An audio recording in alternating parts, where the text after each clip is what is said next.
Gulf of Tallinn to the English Channel, from Gibraltar to Suez, are closed, and the Mediterranean has turned into a complete shadow fleet prison during this hunting season.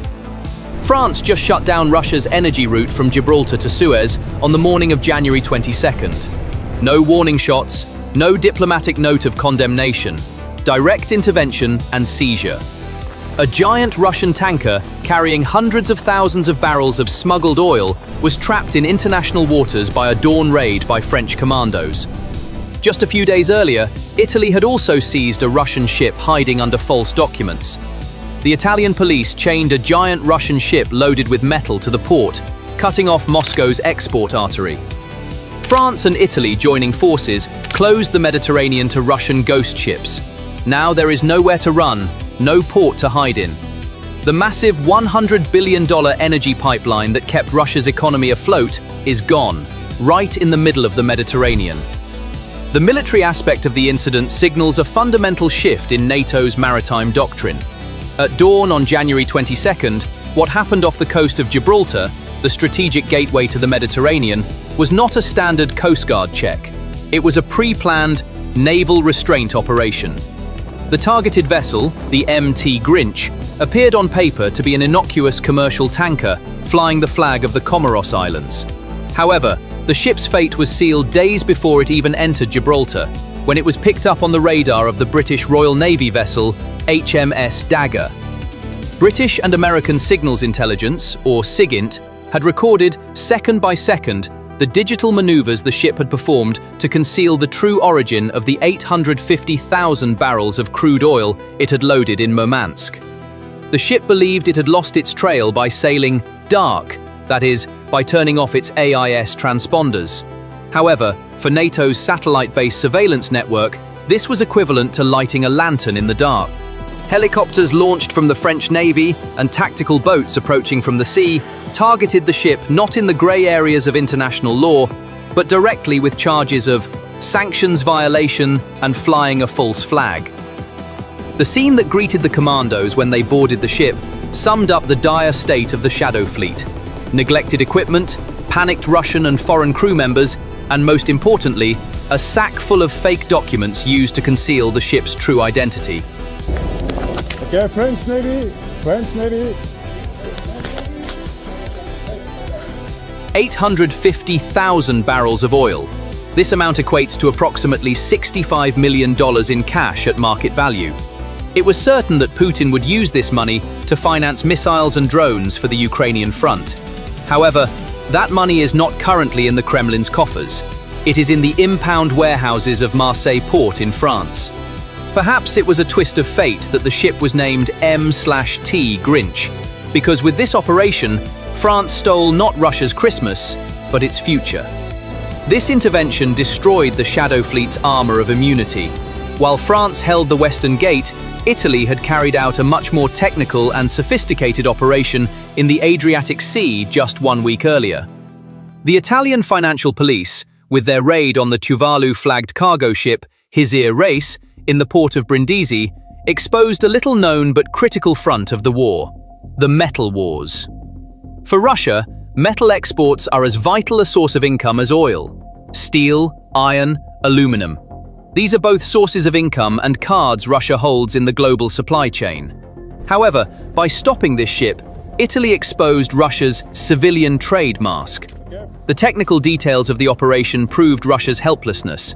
When the Italian cybercrime unit boarded the ship, their first task was to seize the ship's voyage data recorder and electronic chart display and information system. Russian captains had attempted to make the ship appear to be elsewhere by turning off their AIS devices or sending false position data. However, ECDIS systems record the ship's physical movements, depth data, and radar echoes. When Italian experts examined this data, they determined from digital fingerprints that the ship was in Russia's Novorossiysk port between November 13th and 16th, 2025, loaded prohibited cargo, and then concealed its route by falsifying documents. This is a dagger plunged into the heart of Russia's Shadow Fleet strategy, because Russia believed that tracking these ships was impossible. Italy, however, showed the world.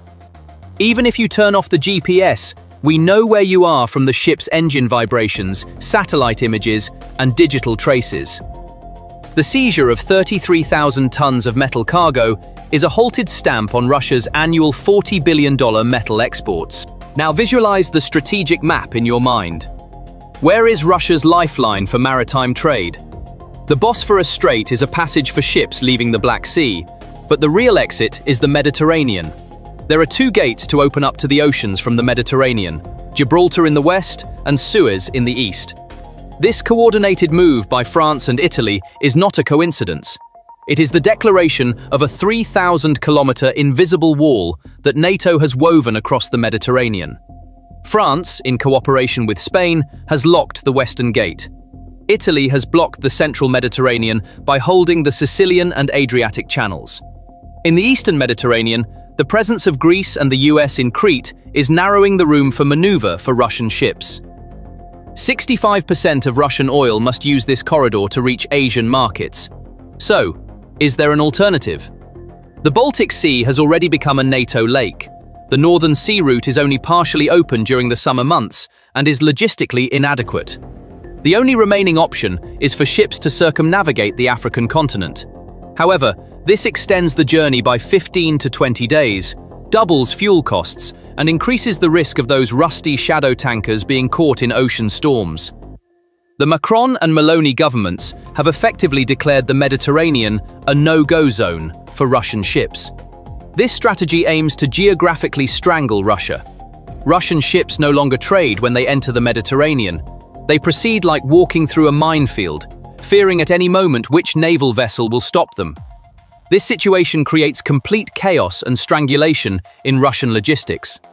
This blockade in the Mediterranean is not an isolated incident. It is the southern leg of a massive pincer operation encompassing the northern hemisphere. Looking at the bigger picture, we see that France is applying the same aggressive doctrine not only in the Mediterranean, but also in the Baltic and North Seas.